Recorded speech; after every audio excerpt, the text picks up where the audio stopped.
I'm Sonu from bright classes. Friends, आपके अपने YouTube channel bright classes में आप सभी का स्वागत है। फ्रेंड्स, आप सभी जुड़ गए हैं मेरे साथ। चलिए हम लोग अपने क्लास को शुरू करते हैं। आज का मेरा टॉपिक है यूज ऑफ हैड। फ्रेंड्स, मैं प्रीवियस क्लास में आप सभी को यूज ऑफ हैज या हैव का प्रयोग बता चुका हूँ जस्ट ही। तो टाइम के अनुसार ये जो हैड जो है हैज या हैव का पास्ट रूप है। किसका पास्ट रूप है? हैज या हैव का पास्ट रूप हैड होता है। किसका पास्ट रूप होता है? हैज या हैव का। फ्रेंड्स, मैं आप लोगों को टाइम को 3 भागों में बांट करके, जैसा कि आप सभी लोग जानते हो कि टाइम जो होता है 3 ही होता है, प्रेजेंट, पास्ट एंड फ्यूचर। तो प्रेजेंट, पास्ट एंड फ्यूचर के हिसाब से हम लोग प्रेजेंट एक्शन जो होता है उसमें मैं कल आप लोगों को पढ़ा चुका हूं कि हैज या हैव जो है ये प्रेजेंट एक्शन है। कौन सा एक्शन है? प्रेजेंट एक्शन है। और उसी का हैज या हैव का ही हम लोग किसका रूप पढ़ेंगे? अब यहाँ पास्ट एक्शन पढ़ने वाले हैं। तो पास्ट एक्शन में हम लोग जानेंगे कि हैड का प्रयोग कहाँ होता है और इसका प्रयोग जो है कौन सा सेंटेंस में होता है। क्योंकि मैं आप लोगों से बार बार कह रहा हूं कि सबसे पहले सेंटेंस को रिकॉग्नाइज करना बहुत जरूरी है। Friends, without recognising sentence you can't translate into English. यदि आप सेंटेंस को रिकॉग्नाइज नहीं कर पा रहे हो, फाइंड नहीं कर पा रहे हो, अलग अलग नहीं कर पा रहे हो कि कौन सा सेंटेंस किस स्ट्रक्चर को फॉलो कर रहा है, तब तक से आप इंग्लिश को ट्रांसलेट नहीं कर सकते हो। इंग्लिश में ट्रांसलेट नहीं कर सकते हो हिंदी से। इस प्रकार आप राइटिंग जो लिखेंगे उस तरीके से आपका राइटिंग इंप्रूव नहीं होगा, और राइटिंग इंप्रूव नहीं होगा तो आप स्पीकिंग अच्छा नहीं कर सकते हैं। कहीं पे भी कुछ भी प्रयोग करके बोल जाएंगे। इस तरीके से अगर सेंटेंस को पहचान जाएंगे तो केवल माइंड कवर करना होता है। स्पीकिंग के दौरान आप माइंड को कवर करते जाएंगे, बोलते जाएंगे। तो चलिए हम लोग वीडियो को शुरू करते हैं यहाँ। तो सबसे पहले हम लोग क्या जानेंगे? आइडेंटिटी। क्या जानेंगे? आइडेंटिटी, पहचान। सबसे पहले सेंटेंस को क्या करना जानेंगे? पहचान। तो चलिए मैं यहाँ लिख रहा हूँ आइडेंटिटी। आइडेंटिटी मीन्स पहचान। यहाँ इसमें होता है कि हिंदी का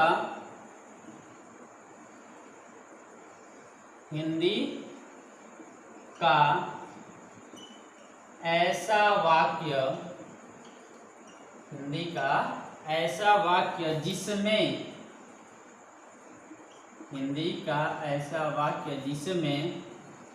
पास था को था रखता था या रखती थी या फिर कह सकते हैं रखते थे। क्या होगा? रखते थे या इत्यादि लगा हो। इत्यादि क्या हो? लगा हो। या यहाँ से फ्रेंड्स ध्यान देंगे, या फिर क्या होना चाहिए? उस सेंटेंस से, यानी उस वाक्य से पोजीशन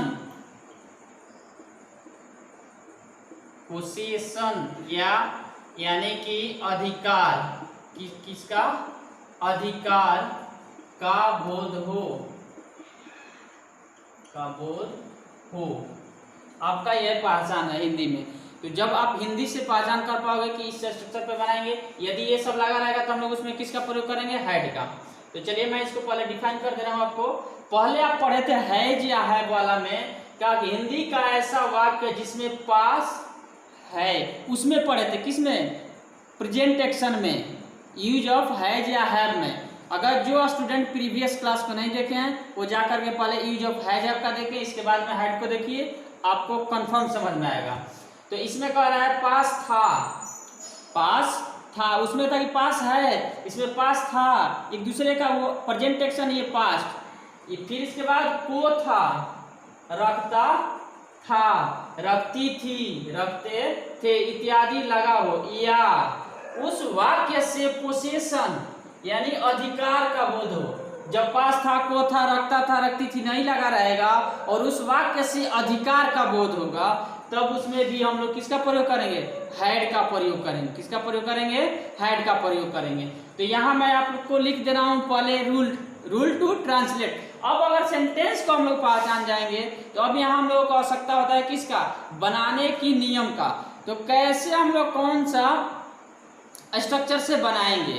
तो अब मैं यहाँ स्ट्रक्चर लिख दे रहा हूँ। सबसे पहले आप लोग इसको लिख लीजिए, नोट डाउन कर लीजिए, क्योंकि मैं कल ही बोला था कि आप लोग अगर मेरे से पढ़ रहे हैं तो कलम और पेपर एक लेकर के बैठिए और इसको नोट डाउन करते चलिए। तो यहाँ क्या हो जाएगा आपका? Rule to translate.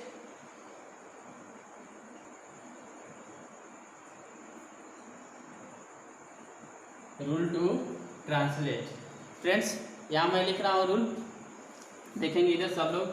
पहले subject plus head plus other words, subject plus head plus other words. क्या करेंगे? Subject plus head plus other words. अब यहाँ आप लोगों को थोड़ा मैं कंसीडर कर दे रहा हूँ फ्रेंड्स। याद कीजिए पिछले क्लास का यूज ऑफ हैज या हैव का।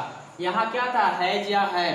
तो प्रेजेंट एक्शन था तो हैज या हैव था, और ये पास्ट एक्शन है तो हैज हैव का स्थान ले लिया है पास्ट एक्शन में क्या? हैड। क्योंकि आपको मैं स्टार्टिंग में ही बोल रहा हूँ कि प्रेजेंट एक्शन में हैज हैव और पास्ट एक्शन में हैड, तो ये एक दूसरे का स्थान ले लेता है और सेम टू सेम रहता है स्ट्रक्चर, कुछ भी नहीं करना है। अगर निगेटिव रहेगा सेंटेंस तो हैड के बाद नॉट लगा देंगे। किसके बाद नॉट लगाएंगे? हैड के बाद नॉट लगा देंगे। अगर इंट्रोगेटिव रहेगा सेंटेंस तो हैड को सबसे पहले लिख देंगे। यहाँ अगर कहिए तो पूरा स्ट्रक्चर ही लिख दे रहा हूँ तीनों। निगेटिव में यहाँ क्या होगा? Subject plus had plus no या नॉट, दोनों कंडीशन होता है, नो या not plus other words.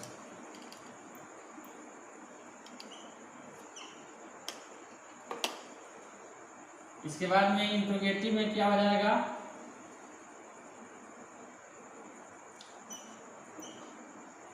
Had plus subject plus other words, अंत में दे देंगे क्वेश्चन मार्क। क्या दे देंगे? Question mark. इस स्ट्रक्चर पे आप बनाएंगे, आपका सेंटेंस क्लियर बन जाएगा। ये आपका स्ट्रक्चर है। आप बोलचाल की भाषा में यूज करें या इंग्लिश स्पोकन में यूज कीजिए या ट्रांसलेट में या राइटिंग स्किलिंग में, किसी में भी प्रयोग करें, नियम यही रहेगा। तो थोड़ा हम लोगों का कंसीडर जो है नो या नॉट का है, तो नो या नॉट का मैं वीडियो एक बना के आप लोगों को अपलोड कर दूंगा। नो या नॉट का वीडियो आप लोग देख लेंगे, क्लियर हो जाएगा। उसमें कुछ नहीं है नो या नॉट में, केवल नाउन के ऊपर डिपेंड करता है नो या नॉट। क्लियर? पहले हम लोग इस क्लास को देखते हैं। तो यहाँ एग्जाम्पल्स में अब इसमें क्या हो जाएगा? एग्जाम्पल जैसे एक ही सेंटेंस का तीनों मैं कर दे रहा हूं। यहाँ जैसे देखिए पिछला वाला ही, जैसे मेरे पास कलम था। मैंने एक सेंटेंस लिखा, मेरे पास कलम था। याद कीजिए पिछले वीडियो को, मेरे पास एक कलम है मैं लिखा था, यहाँ लिख रहा हूं मेरे पास था। ठीक, तो पहचान को याद कीजिए जो मैंने अभी लिखवाया है। क्या? कि पास था, को था, रखता था, रखती थी, रखते थे। यदि लगा रहेगा तो हम लोग किसका सहायता से बात करेंगे? हैड की सहायता से। आपका नियम यहाँ कह रहा है कि पहले सब्जेक्ट को रखिए, इसके बाद में हैड को, इसके बाद में अदर वर्ड। तो यहाँ सब्जेक्ट क्या है? मेरे पास कलम था। मेरे पास कलम था, तो किसका पास कलम था? मेरे पास। तो यहाँ मेरा जो है सब्जेक्ट का काम कर रहा है, तो क्या इसका ट्रांसलेट हो जाएगा? आई। और यहाँ हैड एक सिंगल ही है। प्रीवियस क्लास में हैज या हैव दो कंडीशन था, लेकिन आपको यहाँ कंडीशन एक ही है। ये सभी के लिए लगेगा। ऑल, कोई भी दुनिया का सब्जेक्ट आ जाए यहाँ इसमें, इस सेंटेंस में, हैड में, तो आप हैड के सिंगल है, ये सबके साथ लगाएंगे। चाहे आई हो, वी हो, यू हो, कोई भी हो, नेम रहेगा तब भी हैड ही होगा। तो आई हैड, तब करेंगे a pen. I had a pen. क्या हो जाएगा? I had a pen. अब चलते हैं हम लोग थोड़ा क्या कि पोसेशन जिसमें अधिकार बताएगा। तो चलिए मैं एक और सेंटेंस उस पर एग्जाम्पल दे रहा हूं, देखेंगे। लिख लीजिए पहले, इसको लिख लिए। चलिए दूसरा से एग्जाम्पल्स हम लोग देखते हैं। Examples number 2। Examples number two possession वाला, जिसमें पास है, को है या रखता है, रखती है, नहीं लगाएगा, रखता था, रखती थी, रखते थे, ये सब नहीं रहेगा। फिर भी हम लोग हैड की सहायता से बनाएंगे, जैसे अधिकार जब बताएगा। जैसे मैं उस समय लिखा था कि सीता के 2 पुत्र थे। अब यहाँ कर दिया सीता के 2 पुत्र थे, तो क्या हो जाएगा, Sita had 2 sons। Sita had 2 sons। Sita had 2 sons। बहुत सारे सेंटेंस इसमें हो सकते हैं फ्रेंड। जैसे आप अपने पास भी कहिए कि मेरा 2 भाई थे, तो क्या करेंगे, आई हैड 2 brothers। मेरे 2 भाई थे, क्या करेंगे, आई हैड 2 brothers। या जैसे कहना होगा उन लोगों के पास धन था, उन लोगों के पास धन था, तो क्या करेंगे, दे हैड वेल्थ।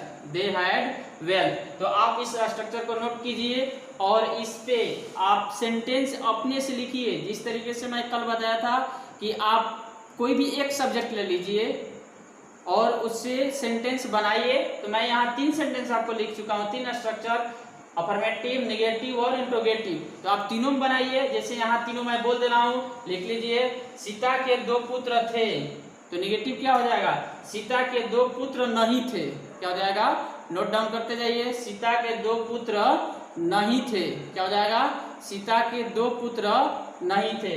तब क्या करेंगे, Sita had not 2 sons। Sita had not 2 sons। ठीक, तब करेंगे, क्या सीता के 2 पुत्र थे, क्या सीता के 2 पुत्र थे। तब करेंगे, had Sita 2 sons। Had Sita 2 sons। Note down कीजिए, लिखते रहिए।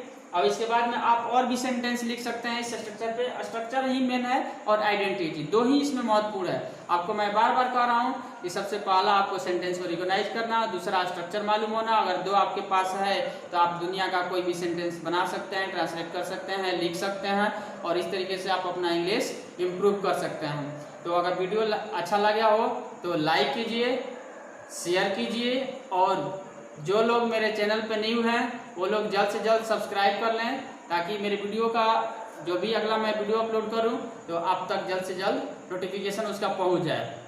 चलिए अगले वीडियो में हम लोग फिर से मिलेंगे। कौन सा, पहले नो नॉट का कंडीशन मैं आपको बताऊंगा। एक छोटा सा वीडियो होगा, 5 या 10 मिनट का ही होगा।